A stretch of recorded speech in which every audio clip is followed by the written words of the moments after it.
Hello and welcome to PSCFIT. If you're living with PSC, navigating the unknown, or figuring out how to actually feel stronger in your body again, you are exactly where you need to be. This is where we turn confusion into clarity and where invisible illness meets visible strength. I am your host, Thomas Fowler, PSC health and fitness coach, and every week I'll show you how to move better, feel stronger, and take back control of your health with PSC. So, let's get into it. We are now on episode 7, and the episode today is, can I lift as a PSC warrior? The answer in short, yes. And I'll catch up with you on next week's episode. No, just joking.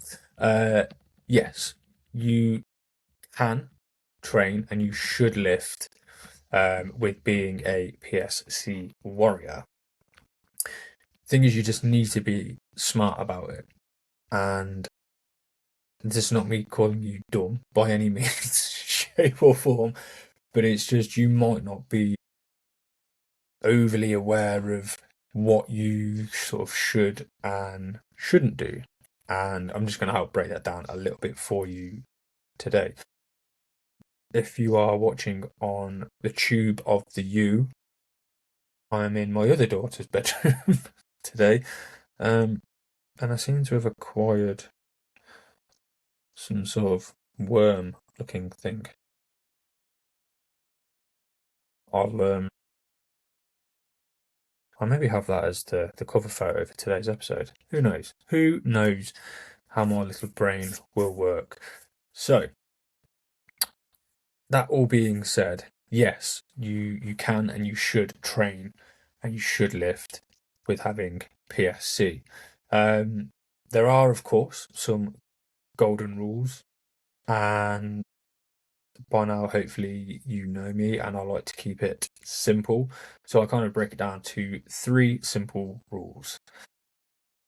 Uno, complete the PSCFIT traffic light system before any kind of training. That needs to kind of be a non-negotiable for you. Just so it will actually enable you to understand if you are in the red, in the amber, or the green, and then you can, of course, proceed accordingly.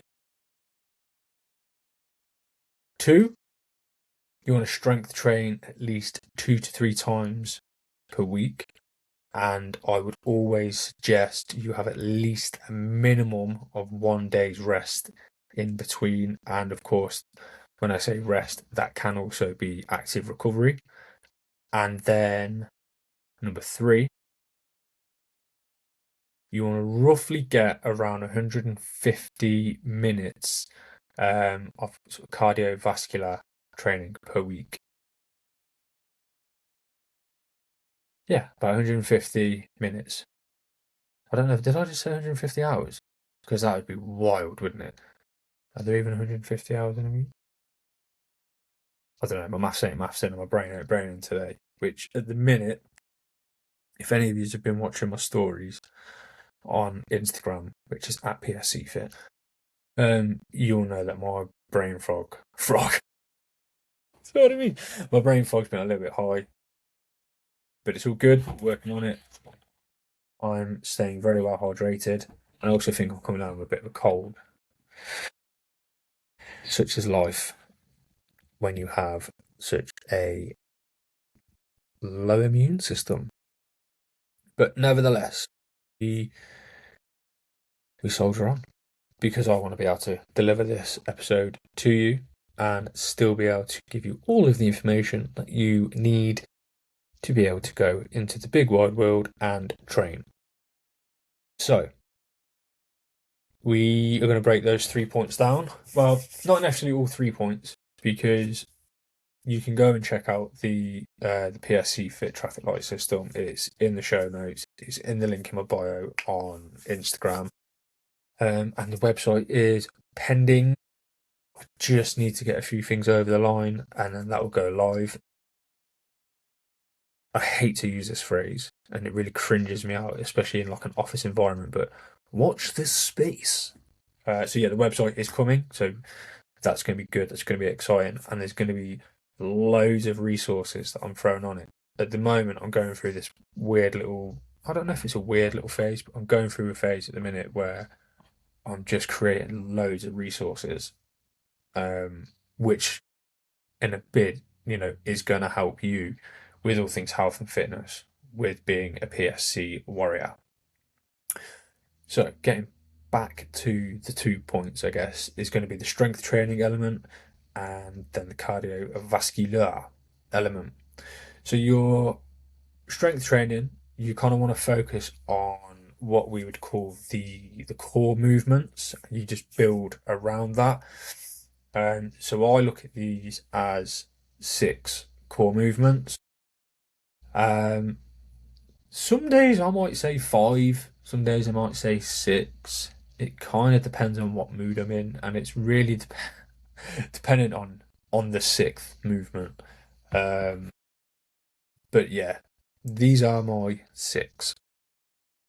So a squat, a hinge, so a movement like a deadlift, a kettlebell swing, a Romanian deadlift.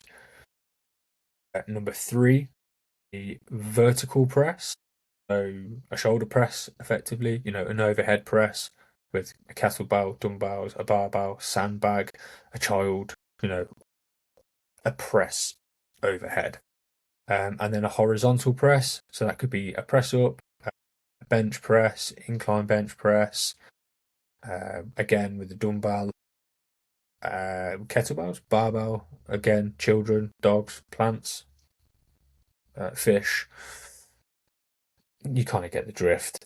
And then a pull up or like a lateral pull down. And then the 6th one would be a carry.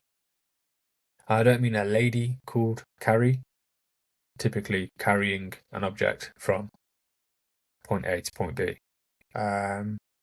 So something like a farmer's carry is always a great one, where you literally just hold 2 implements down by your side and you walk from A to B. But then, you can also carry an object. So like say 2 cowbells, you can hold the weight to your chest and walk that way. There's a variance of ways in which you can do it. And it doesn't always have to be, and it's obviously a bit ironic because if you can see, I'm wearing the Stoltman Brothers t-shirt today. It doesn't have to be weights that are obscene like strongmen carry. So that kind of covers the strength training focus. I'm happy to go into further details with them on future episodes. If that's something that you would want to hear and see, then yeah, just shoot me a message and I'll happily break that down. And then the cardio element, so the cardiovascular sort of side of things, like I said, 150 minutes per week, and that number sounds big and it sounds daunting, and sometimes that can throw people off. However, if you take 150, divide that by 7, you roughly get about 21. So there's only 21 minutes per day. And when I say, cardiovascular movement, I don't mean going for a run or a sprint. It can just be a simple walk. And walking is, I'd say, the most underrated tool when it comes to anyone's health or fitness, especially when you're living with PSC, because you are going to have days where you're in the red and strength training is completely out the window. But you want to get outside, get some fresh air, because it's going to be good, obviously, physically and mentally. And this is where walking just becomes perfect because it's, you can take it all at your own pace, it's low impact. Movement is medicine. I think I said that on my last episode, or I might have said motion is lotion. Yeah, I might have said motion is lotion. But yeah, movement is medicine. And we if we are able to, we should get out and move 100%. And on the theme of percentages,